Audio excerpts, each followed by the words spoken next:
Welcome back mga kapuso! You're still watching GMA Regional TV Live. Karong buntaga, isip paghinumdom paghandom nato sa National Artists Month.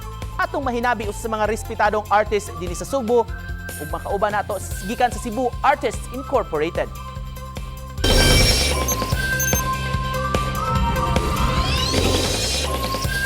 Sumay sa kasaulugan sa National Arts Month, ani ay duha ka mga giilang respetadong artist sa Subo nga atong ibida. Usa na niini si Celso Pipito, diin daghang mga artist ug mga ordinaryong tao ang midayi gumikan si mga obra taliwa sa kondisyon sa iyang mata.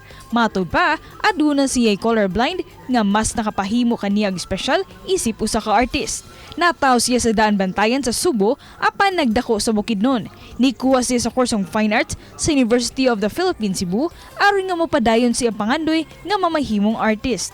Laing kauban niyang artist usab nga si Adeste de Gulmo ang mupaambit sa ilang kaalam kabahin sa art. Busa, magisayod kita sa kaminungdanon sa art labi na tong mga bisdak.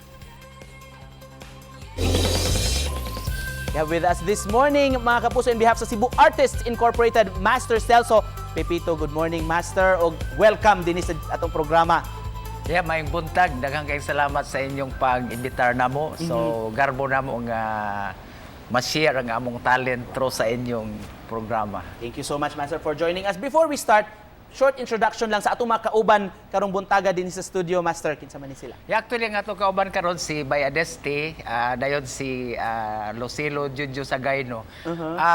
They are former, si Bay Adeste, former president na siya sa Cebu Artists Incorporated niya. Ang atong present president karon si Bay Junjo Sagayno. Yeah. Thank you so much. O pasalamat sabta, of course, atong mga bantugan nga artist for joining us. Let's talk about Cebu Artists Incorporated, Master. 25 years na kuno sukad na create ng inyong grupo. How has it grown through the years, Master? Yeah, actually, ang group na organized ta mga 1993. And then, ang main purpose bang yun sa atong grupo is to promote sa art awareness in the community. So, so far, we have been so active no? In promoting sa art nila. So, nag-organize ta mga art exhibits around Cebu, Atomig Manila, Atomig Malaysia, Atomig Indonesia. Kaya ang purpose is to promote sa atong kultura as Cebuanos. Yeah. How many members do we have sa grupo? Karon ng atong active members, we have around 20. Yes.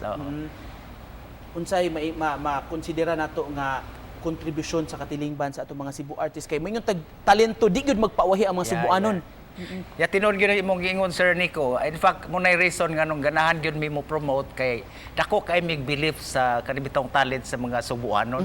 Kanang ako I used to exhibit in many areas in the country, ato kog foreign exhibits, so nakakita ko gyud sa atong kanibitong advantage as a Cebuano painters, no? Kanang ako tanaw gyud competitive ta mo na nga gusto gyud ko i-promote nato ning atong mga Cebuano painters kay ang kulang gyud nato in terms of talent, so perte gyud daghang itag talented nga Cebuano artists. Ang kulang lang proper exposure, proper presentation mo nga kami as a group among yung paningkamutan nga ang among mga exhibit nga nang properly presented gyud siya. Speaking of mga projects o mga programs, kung sa may mga pipila sa giandam ninyo karong buwan sa Pebrero nga makalihukan, Master Celso? Yeah, actually, karon just to to contribute sa National Arts Month. Daghan tag mga event. In fact, gahapon nag-open ta sa Chongwa. And then this Friday, we call it the Best of Kai, no? So natay exhibit sa SMC side.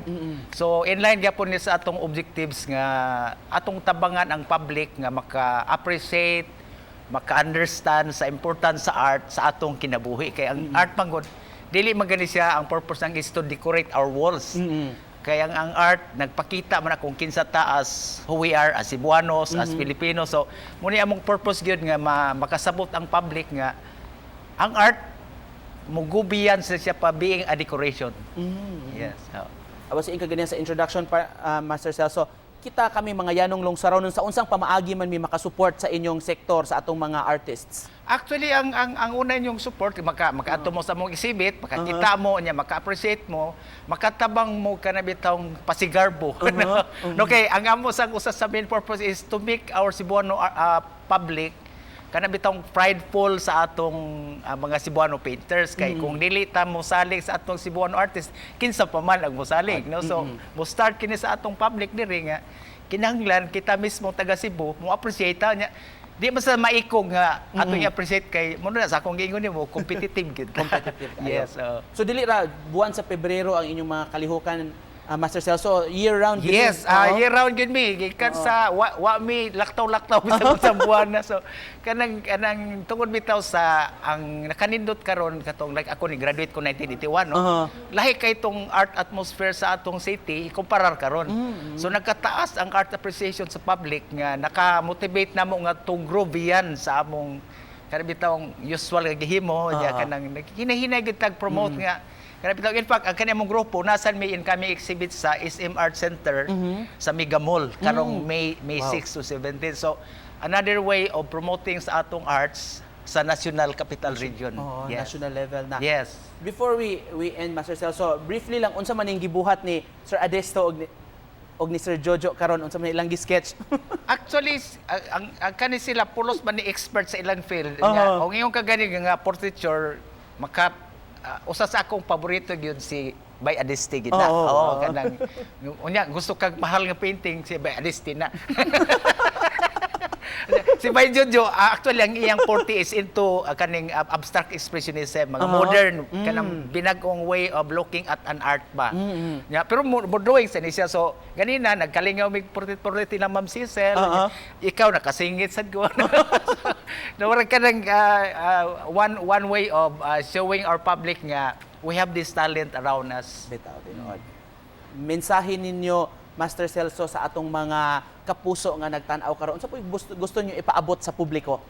Yeah, sa kanunay no kami sa among grupo nag-awhag gid ta sa public nga kanang musuroy ta sa mga exhibit, makigistorya ta sa artist nya.